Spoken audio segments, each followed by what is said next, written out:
وبارك على سيدنا محمد وعلى آل سيدنا محمد كما باركت على إبراهيم وعلى آل إبراهيم إنك حميد مجيد.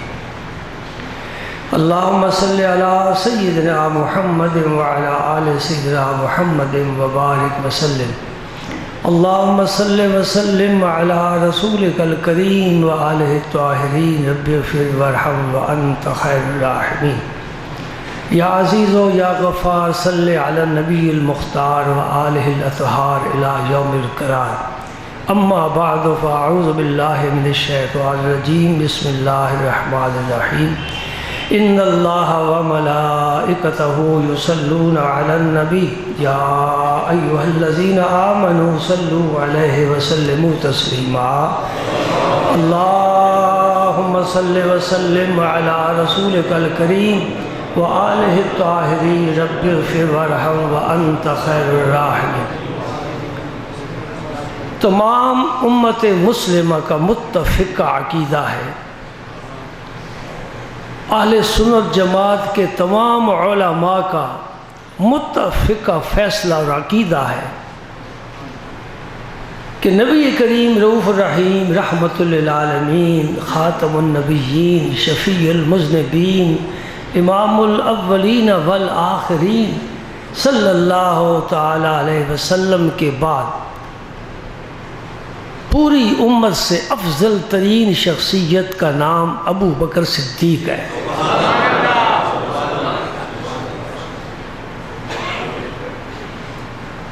ہمارے عقائد کی کتابوں میں لکھا ہوا ہے یہ جملہ جو اب میں کہنے والا ہوں، اس کا تعلق ہمارے عقیدے کے ساتھ ہے.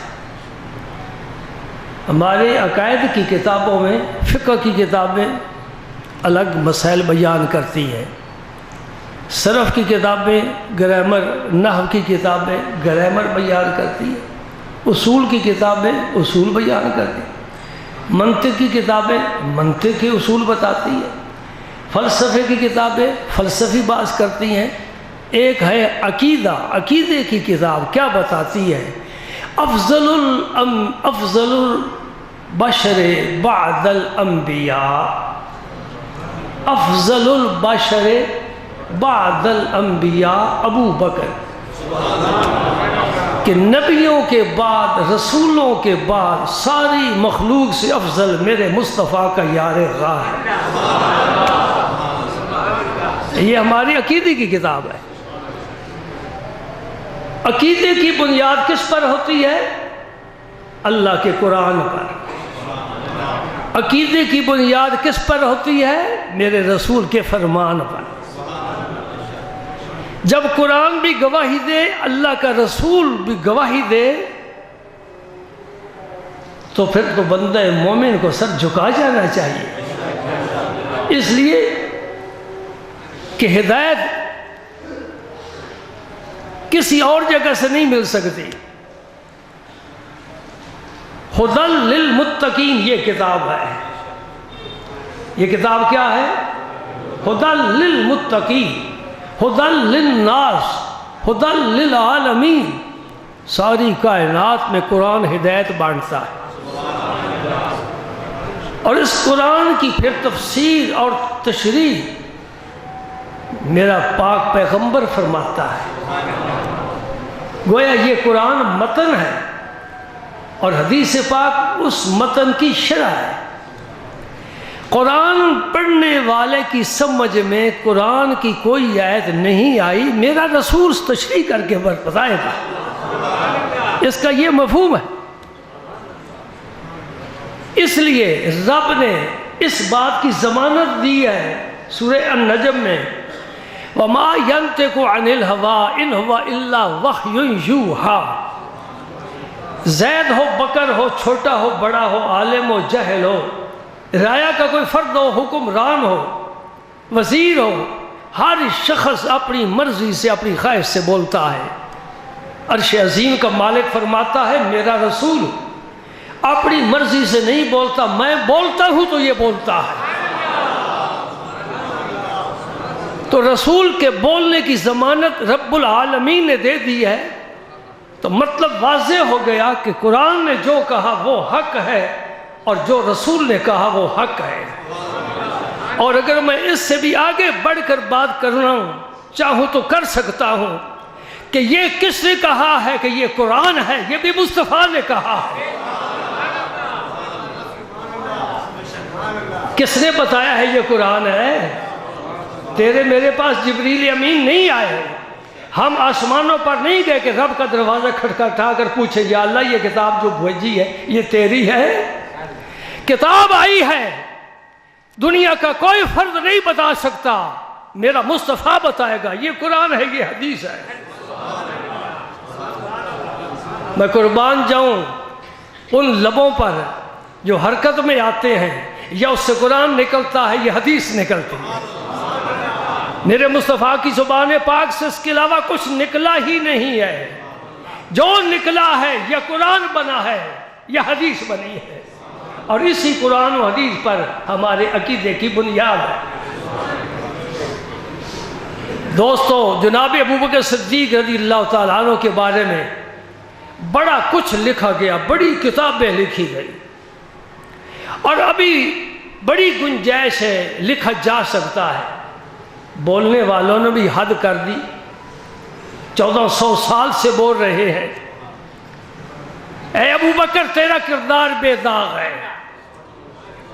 بلکہ میں یہ کہوں گا کہ اے ابوبکر، پنجابی کے ایک لفظ استعمال کر لوں، اے ابوبکر محمد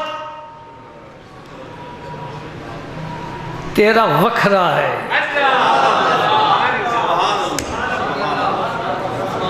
اس کا میں اردو میں کوئی لفظ استعمال کرتا، مجھے وہ لطف نہ آتا. پنجابی کے بعد لفظ بڑے پیارے ہیں، اور عربی کے بعد درجہ ہی پنجابی کا ہے. بڑی وسیع زبان ہے. اور نویکلا ایک لفظ استعمال کر دو نا، نویکلا. اگر میری زبان پر اعتبار نہیں آتا، جا کر غار ثور دیکھ. ہاں سبحان اللہ، سبحان اللہ. میں اس وقت صرف 3 قرآن پاک کے مقامات آپ کے سامنے پیش کرنا چاہتا ہوں، وقت ہی اتنا ہے. ایک سورہ اللیل آخری پارہ، سورہ والضحیٰ سے پہلے واللیل ہے، پہلے واللیل ہے پھر والضحیٰ ہے. واللیل میں نبی کے یار کا ذکر ہے، اور والضحیٰ میں اللہ کے یار کا ذکر ہے. دونوں کا ایک جگہ ذکر آتا ہے، صورتیں ملتی ہیں. سبحان اللہ. اور دوسرا سورہ نور، جو میں بھی آپ کے سامنے انشاءاللہ پیش کروں گا.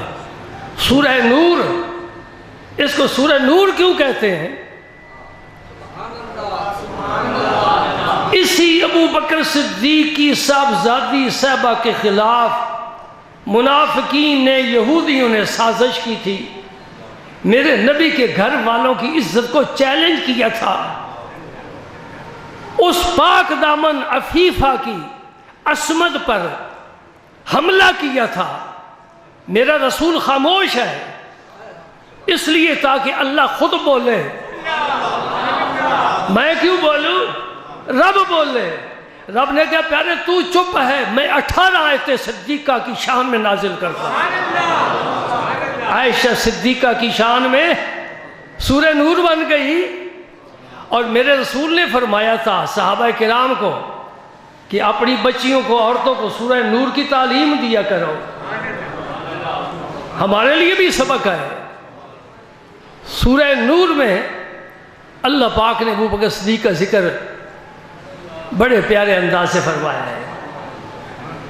سورہ توبہ میں بھی ذکر آتا ہے حضور کی ہجرت کا، وہ بھی ذکر کروں گا. لیکن ان سے پہلے ایک آیت چمکتی دمکتی آسمانوں سے آئی، قیامت تک قائم رہے گی. جب تک سورج چمکتا دمکتا رہے گا، جب تک زمین و آسمان سلامت ہے، میرے رب کا قرآن سلامت ہے.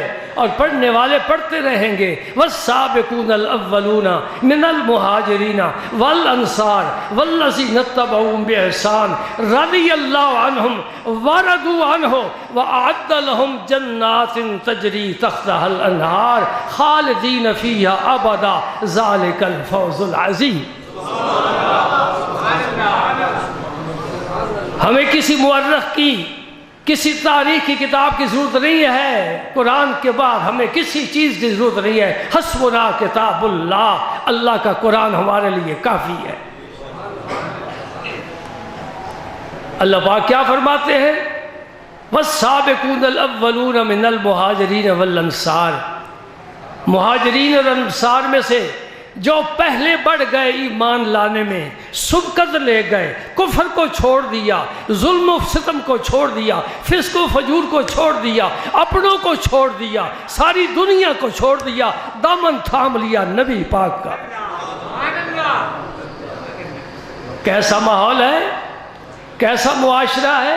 شراب عام ہے، بچی کی خبر ملی، پیدا ہوئی میرے گھر، باپ اٹھا، بے رحم ہاتھوں سے بچی کو اٹھایا، جنگل میں لے کر گڑھا کھودا، بچی کو رکھا، مٹی ڈالی، اس کی آہو بکا کا خیال نہ کیا کہ میرا خون ہے۔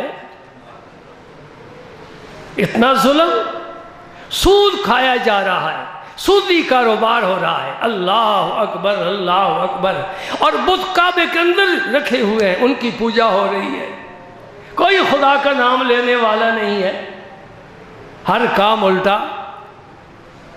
جب سورج نبوت کا طلوع ہوا اور اس نے دعوت دی قولوا لا الہ الا اللہ، سب سے پہلے لا الہ الا اللہ پڑھنے والا ابو قحافہ کا بیٹا ابو بکر صدیق ہے۔ سبحان اللہ، یہ کوئی آسان کام نہیں ہوتا، بڑا مشکل کام ہے، مشکل ہے۔ آج تو خط بنوانا مشکل ہو گیا، کلمہ پڑھنا کیسے آسان تھا۔ دشمنوں کی تلواریں بے نیام ہو گئی، ابو جہل برہنہ پان نکلا، کون ہے جو اللہ کا نام لینے والا ہے، میں مٹا کر رکھ دوں گا۔ سارا مکہ جمع ہو گیا، سارے قبیلے جمع ہو گئے، سارے مشرک جمع ہو گئے، سارے بے ایمان اکٹھے ہو گئے۔ ابو بکر کہہ رہے لا الہ الا اللہ۔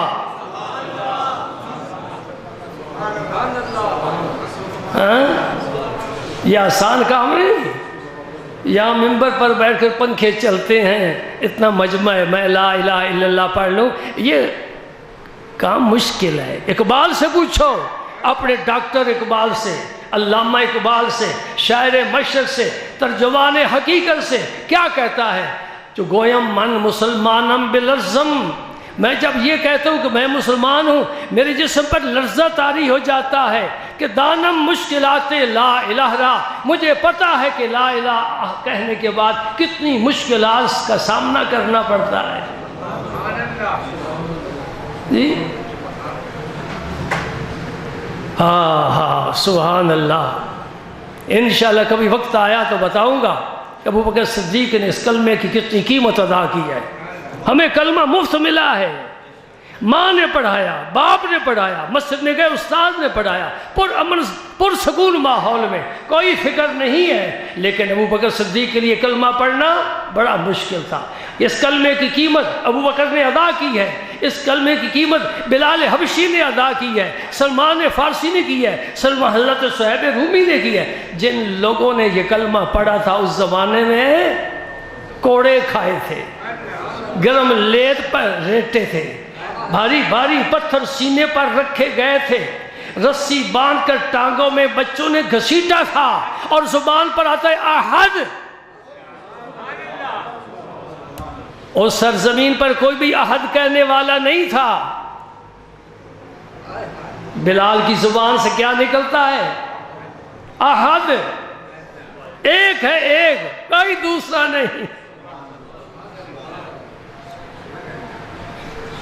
یہ غلام تھے، زر خرید امیہ بن خلف کے، یہ کافر تھا، پرلے درجے کا بے ایمان تھا، اسلام کا دشمن۔ یہ کب پسند کرتا ہے؟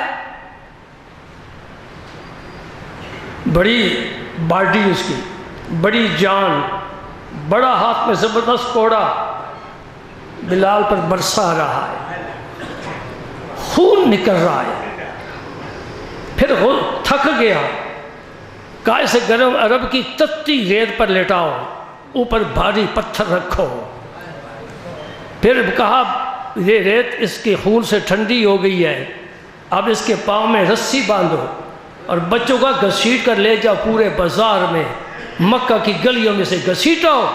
لوگوں نے تماشا دیکھا اور سارے خوش تھے، مطمئن تھے، یہ سارے ظلم برداشت کیے ہیں، اور زبان سے کیا نکلتا ہے؟ احد، بس وہ ایک ہی ہے۔ ہاں سبحان اللہ۔ غالباً مرزا غالب ہی کہتا ہے جفا جو عشق میں ہوتی ہے وہ جفا ہی نہیں، جفا جو عشق میں ہوتی ہے وہ جفا ہی نہیں، ستم نہ ہو تو محبت کا کچھ مزہ ہی نہیں۔ مجھے زخم آئیں گے میرا رب دیکھے گا، پوچھے گا بلال زخم کیوں آ رہے ہیں؟ مولا کریم میں نے چوری نہیں کی، میں نے کسی کو قتل نہیں کیا، یہ سارا کچھ تیرے لیے ہو رہا ہے۔ میرے رب نے پھر فیصلہ کر دیا۔ فیصلہ کیا فرمایا؟ جبریل مدینے میں، جبریل مکے میں سویا ہوا ہے اپنے مکان میں نبی کو معراج پر بلا رہا ہوں، میرا نبی جنت میں ٹہل رہا ہے اور آواز بلال کے قدموں کی سن رہا ہے۔ سبحان اللہ۔ پھر میرے نبی نے بھی فیصلہ فرما لیا، فرمایا اے بلال تیرے زخموں کی میں قیمت دیتا ہوں، ان پر میں مرہم لگاتا ہوں، تو دکھ پہنچتا ہے میں راحت پہنچاتا ہوں۔ جنت میں جانے والوں کی صفیں ہوں گی، اولین و آخرین جمع ہوں گے، نبی رسول جمع ہوں گے، شہداء جمع ہوں گے، لیکن میری سواری کی نکیل تیرے ہاتھ میں ہوگی، سب بعد میں جائے گے، تو پہلے جنت میں جائے گا۔ رسول اللہ نے فرمایا ابو بکر میں وہاں سے گزرا ہوں، امیہ غلام پر بڑا ظلم و ستم ڈھا رہا تھا، تو اس کو خرید لے۔ ابو بکر کو کیوں کہا؟ ابو بکر نے 7 ایسے غلام خرید کر آزاد کیا تھا۔ سمجھے نہیں سمجھے؟ حضرت ابو بکر صدیق کے پاس خدا کے فضل سے بڑی دولت تھی اور ساری ہی اللہ کے راہ میں خرچ کی ہے۔ اللہ دولت دے لیکن اس کو استعمال کا طریقہ بھی اللہ سکھائے، کیسے استعمال کرنی ہے، اور سب سے بہترین استعمال اللہ کی راہ میں خرچ کرنا ہے۔ ایک دے 700 پائے، 10 نہیں 700۔ اگر اخلاص زیادہ ہے تو پھر اللہ کہتا ہے میں گنتی نہیں کروں گا، بے حساب دوں گا۔ مثل الذین ينفقون فی سبیل اللہ امواتا کمثل حبۃ انبتت 7 سنابل فی کل سنبلۃ 100 حبہ، میں 700 دوں گا، واللہ یضاعف لمن یشاء، جس کے لیے چاہتا ہے کئی گنا کر دیتا ہے۔ حضرت ابوبکر صدیق کا اپنے غلام تھا، فستاس اس کا نام تھا، اور اس کو آپ نے کافی مال دے رکھا تھا، تو تجارت کیا کر۔ اس کے پاس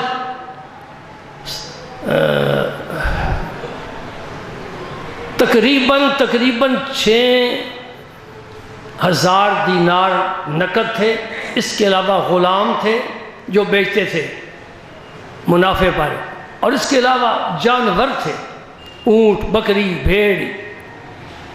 ایک دفعہ ادھر گئے امیہ کے پاس، فرمانے لگے اس مسکین پر کیوں ظلم کرتا ہے؟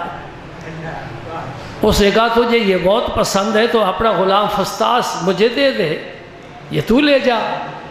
پتہ تھا کہ یہ کوئی فن ہنر نہیں جانتا، تو ابو بکر یہ سودا نہیں کرے گا۔ ابو بکر صدیق نے فرمایا کہ فستاس بھی لے لے، جتنا میرا اس کے پاس مال ہے، نقدی، غلام، لونڈیاں، بھیڑ، بکری، اونٹ، سب لے لے، بلال مجھے دے دے۔ کیوں ایسا کیا ہے؟ وہ تو کچھ قیمت پر مل سکتا تھا، یہ سارا خزانہ کیوں لٹایا ہے؟ پتہ تھا کہ میرے نبی کو پسند آ گیا ہے، یہ بلال میرے نبی کا پسندیدہ بن گیا ہے، میرے رسول کی اس پر نظر پڑ گئی ہے۔ میرے نبی نے فرمایا تو خرید اور خریداری میں مجھے بھی شامل کر لینا، آدھے پیسے میں دوں گا، آدھے تم دے دینا، اب میں اس کو خریدوں گا۔ امیہ جتنا جتنی قیمت بڑھاتا جائے میں دیتا جاؤں گا اور غلام کو نہیں چھوڑوں گا۔ امیہ نے غلام لے کر وہ دولت لے کر بلال کو دے دیا۔ مولانا روم فرماتے ہیں جب حضرت بلال کو لے کر ابو بکر صدیق آئے حضور کے کاشانہ اقدس پر، اور دوستو یہ بلال کی معراج ہے۔ غلامی کی زنجیریں ٹوٹ گئی ہیں، شہنشاہ دو جہاں کی غلامی کا پٹا گلے کی زینت بنا لیا ہے۔ مجھے دنیا نہیں چاہیے، مجھے آخرت چاہیے۔ میرے رسول پاک تشریف فرما تھے، بلال جب سامنے آیا اور آج نظر محبت کی پڑی، بلال بے ہوش ہو کر گر گیا۔ اے بلال، تیرا بے ہوش ہو کر گرنا تیرے لیے باعث کمال بن گیا۔ میرے رسول اٹھے،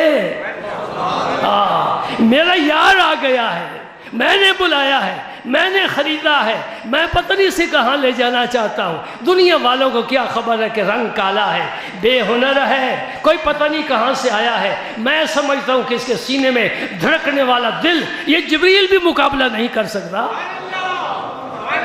سبحان اللہ۔ حضور اٹھے، بلال حبشی بے ہوش پڑا ہے، تیرے سرہانے کون آ گیا؟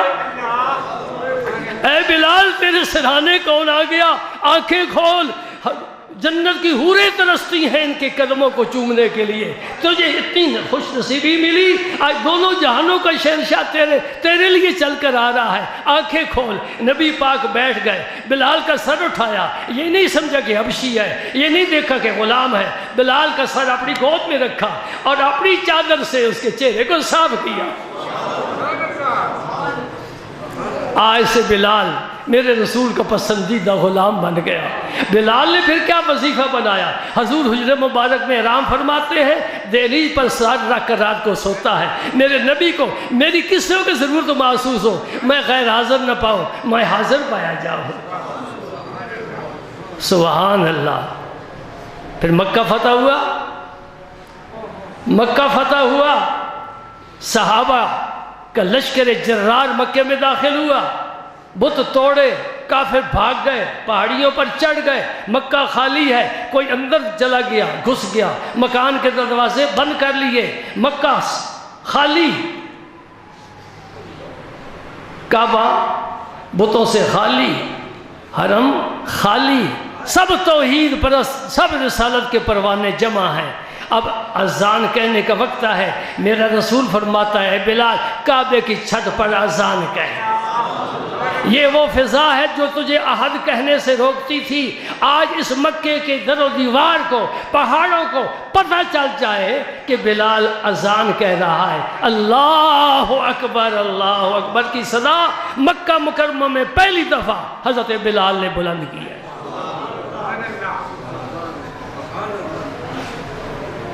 ابو بکر کے حصے میں کیا آیا؟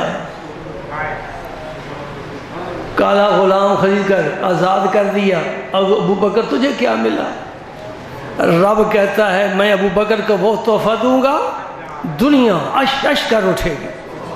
سورہ واللیل کی آخری آیتیں اللہ پاک فرماتا ہے وَسَيُجَنَّبُهَا الْأَتْقَى الَّذِي يُؤْتِي مَالَهُ يَتَزَكَّى وَمَا لِأَحَدٍ عِندَهُ مِن نِّعْمَةٍ تُجْزَىٰ إِلَّا ابْتِغَاءَ وَجْهِ رَبِّهِ الْأَعْلَىٰ۔ اور آخری آیت سنو وَلَسَوْفَ يَرْضَىٰ۔ سبحان اللہ۔ یہ ابو بکر صدیق کی شان میں نازل ہوئی۔ اہل سنت والجماعت کی کتابوں میں تو لکھا ہوا ہے، لطف طب ہے کہ میں دوسرے کے گھر میں جا کر پھر تجھے دکھاؤں کہ ان کے گھر میں بھی یہ لکھا ہوا ہے۔ جو ابو بکر کے دشمن ہیں ان کے گھر جا کر تفسیر کمی کھول کر یہی عیب نکال کر میں تجھے بتاؤں، ابن زبیر کی روایت، شیعہ مفسر لکھ رہا ہے ابن زبیر کی روایت کہ یہ آخری آیات ابو بکر صدیق کی شان میں نازل ہوئی ہے۔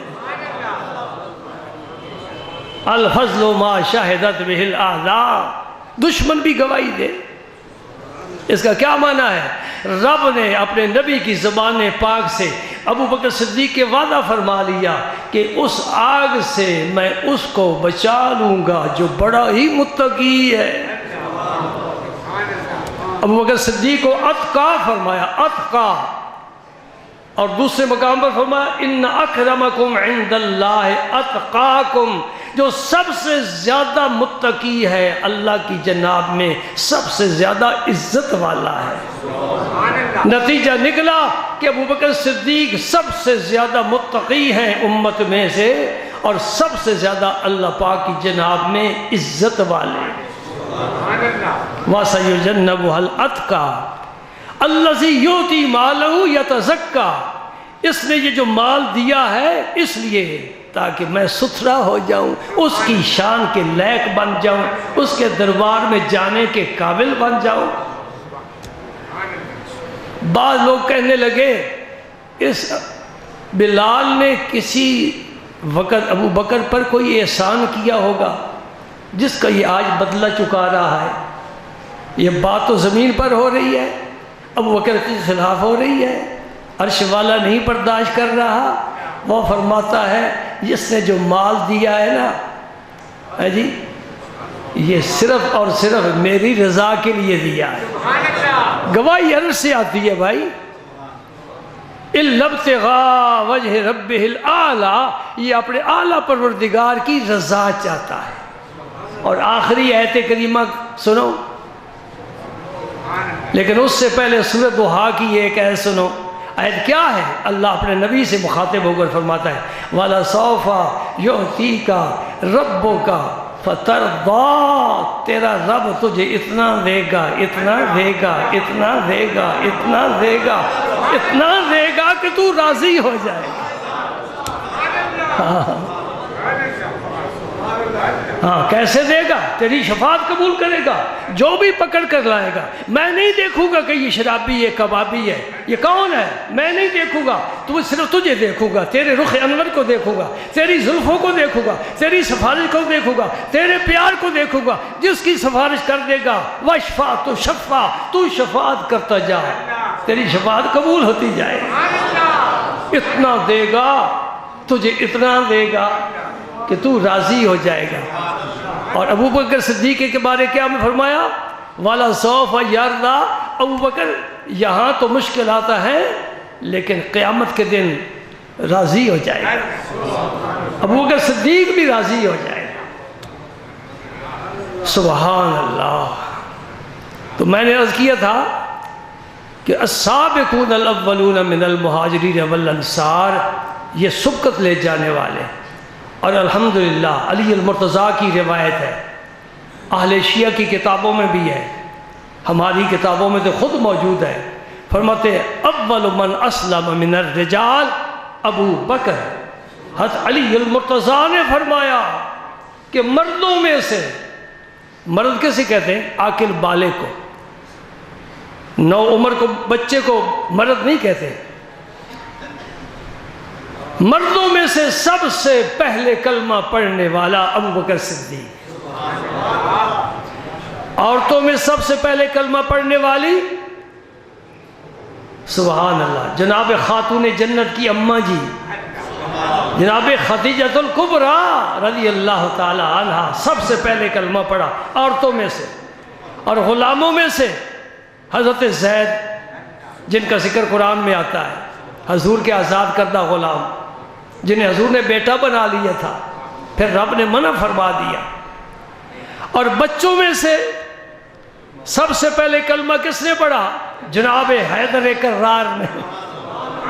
8 سال عمر تھی، 8 سال عمر تھی، ٹانگیں پتلی تھیں، آنکھیں دکھتی تھیں، نبی پاک نے اعلان کیا، مکے کے سردار موجود ہیں، کسی کو جرت نہیں کہ میں محمد تیرا ساتھ دوں گا۔ یہ بچہ 8 سالہ بول اٹھا، اے پیارے میری اگرچہ ٹانگیں پتلی ہیں، اگرچہ آنکھیں دکھتی ہیں، میں تیرے ساتھ دوں گا۔ اس کا مطلب اسلام میں بچوں کا کردار ہے، خواتین کا کردار ہے، غلاموں کا کردار ہے، بڑوں کا کردار ہے، سب شامل ہیں، اور سب بچوں کے سردار علی المرتضیٰ ہوں گے۔ یہ کہہ رہے ہیں کہ میری ٹانگیں پتلی ہیں، آنکھیں دکھتی ہیں، میرا نبی خاموش ہے، عرش والا بھی خاموش ہے، لیکن تاریخ بتاتی ہے اس دن فیصلہ ہو گیا تھا، اے علی تیری آنکھیں دکھتی ہیں اس کا بھی علاج ہے، ٹانگیں پتلی ہیں اس کا بھی علاج ہے، تجھے میں اتنی قوت و شجاعت دے دوں گا کہ خیبر کا دروازہ ایک ہاتھ سے اٹھا لے گا۔ کسی کو جرت نہیں ہوئی وہ کلا فتح کرنے کی، نبی پاک نے جھنڈا دے دیا، پہلے فرما دیا تھا کل میں جھنڈا دوں گا جس کو وہ فتح کرے گا خیبر. فاتح خیبر کون بنا؟ حیدر کرار. سبحان اللہ. اور علی المرتضیٰ فرماتے ہیں سن لو رستم سوراب کے قصے پڑھنے پڑھانے سنانے والوں سن لو، کوئی پہلوان نہیں، کوئی بہادر نہیں، کوئی شجاعت والا نہیں، کوئی دلیر نہیں، سب سے زیادہ شجاعت والا میرا نبی ہے. جناب علی المرتضیٰ فرماتے ہیں ہم اس شخص کو دلیر سمجھتے تھے جو میدان جنگ میں حضور کے قریب ہوتا تھا، اس لیے کہ حضور ہمیشہ ہی خطرے والی جگہ میں ہوتے تھے. احد کے میدان میں کفار نے پیچھے سے یکباری حملہ کر لیا اور سنبھلنا مشکل ہو گیا. منتشر ہو گئے سب صحابہ، لشکر اسلام منتشر ہو گیا. نبی پاک جس سواری پر سوار تھے جی اس کا لگام، اے میرے اللہ تو جنت سے ریشمی لگام بھیج دیتا. وہ کھجور کی چھال بٹ کر بنایا گیا تھا. ہم ہاتھ میں پکڑے کہیں ہاتھ ہمارے زخمی ہوتے ہیں. جو شہنشاہ دو جہاں ہے اس کی سواری کیا ہے؟ دراز گوش ہے، اس پر سوار ہے، میدان جنگ کا ہے اور نہایت خطرناک صورتحال پیدا ہو گئی. اور حضور سواری کو ایڑی مارتے تھے، آگے بڑھ آگے بڑھ، اور زبان سے کیا فرماتے تھے؟ انا النبی لا کذب انا ابن عبد المطلب، میں نبی ہوں، کوئی جھوٹ والی بات نہیں ہے، میں عبد المطلب کا پوتا ہوں. اور سواری کو آگے کرتے تھے. نہایت خطرناک مقام تھا. کبھی انشاءاللہ حضور کی شجاعت کا بھی ذکر آئے گا، کبھی انشاءاللہ حضور کی سخاوت کا ذکر آئے گا. یہ سارے مضمون میں نے جمع کر رکھے ہیں، ذرا سننے والے بنو. کبھی حضور کی صداقت کا ذکر آئے گا، کبھی حضور کی عدالت کا ذکر آئے گا، اور کبھی حضور کی شجاعت کا ذکر آئے گا. لیکن آج یہ نقل سن لو، میرے نبی کی صداقت ابو بکر کو ملی ہے، میرے نبی کی عدالت عمر فاروق کو ملی ہے، میرے نبی کی سخاوت عثمان غنی کو ملی ہے، میرے نبی کی شجاعت علی المرتضیٰ کو ملی ہے، اور میرے نبی کا شرم و حیا فاطمہ الزہرا کو ملا. سبحان اللہ. اللہ پاک اتنی شرم فرمائے گا خاتون جنت کی. قیامت کا دن نبی بھی جمع، رسول بھی جمع، ولی بھی، شہید بھی، غوث قطب، ابدال اوتاد، نقیب نجیب، امام شہید سب جمع ہوں گے معاشر کے میدان میں. اب خاتون جنت نے گزرنا ہے پل صراط سے. میرے رب کی طرف سے اعلان ہوگا، آواز آئے گی غیب سے، نوری آواز آئے گی، یا اہل معاشر غضوا ابصارکم فإن فاطمہ بنت محمد تمر. اے معاشر والو اپنی نگاہیں جھکا لو، مصطفیٰ کی صاحبزادی نے گزرنا ہے. پردہ ہو گیا، اور پردہ ہو گیا. جو یہاں پردے میں رہے گا وہاں بھی پردہ ملے گا، جو جہاں پہ پردہ ہے وہاں بھی پہ پردہ. مالا سمجھ میں آ گیا، میرا پیغام لے کر جا اپنی بہو بیٹی کے نام. میری بیٹی چاہتی ہے کہ قیامت کے دن مجھے خاتون جنت کی سنگت ملے، چاہتی ہے آج ہی پردے میں ہو جا. انشاءاللہ قیامت کے دن خاتون جنت اپنے لشکر میں شامل فرمائیں گے. یہ ہے وہ بیٹی جو حیا والی تھی، یہ ہے وہ بیٹی جو شرم والی تھی، آنکھ اٹھا کر کبھی غیر کو دیکھا نہیں ہے.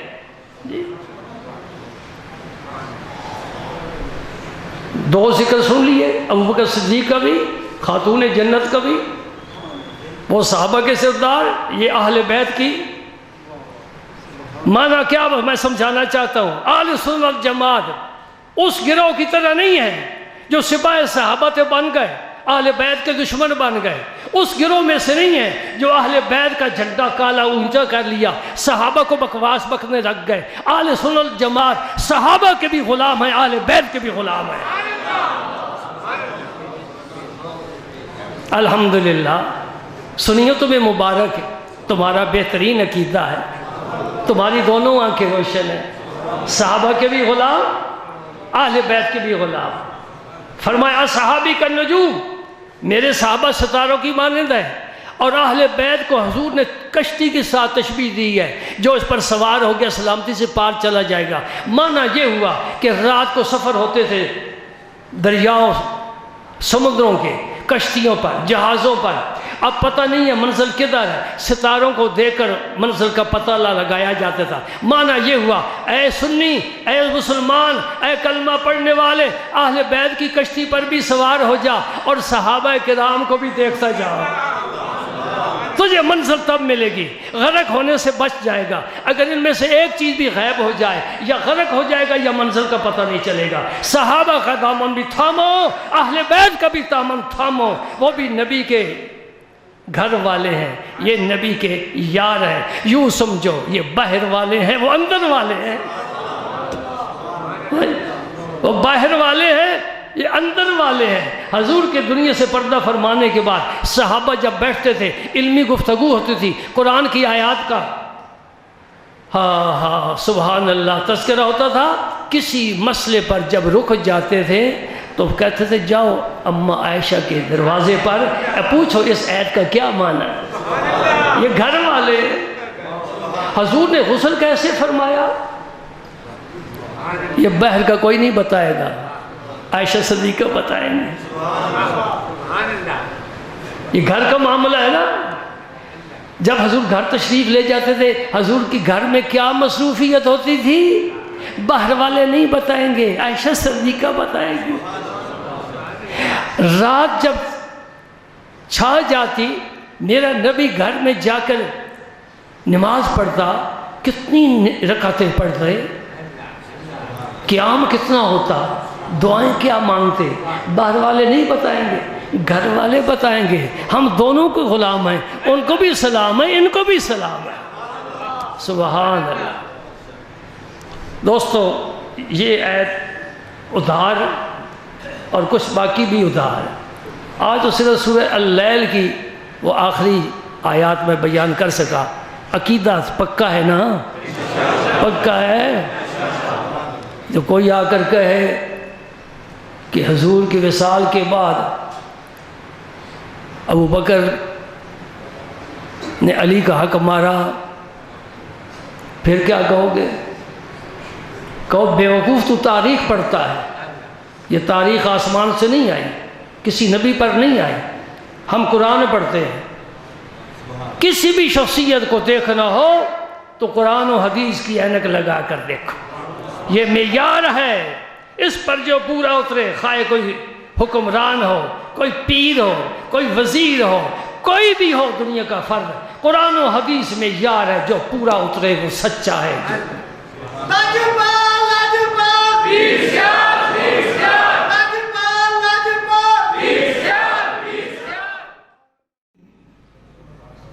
اللہم صلی وسلم علی رسولک الکریم وآلہ الطاہرین رب اغفر وارحم وانت خیر الراحمین۔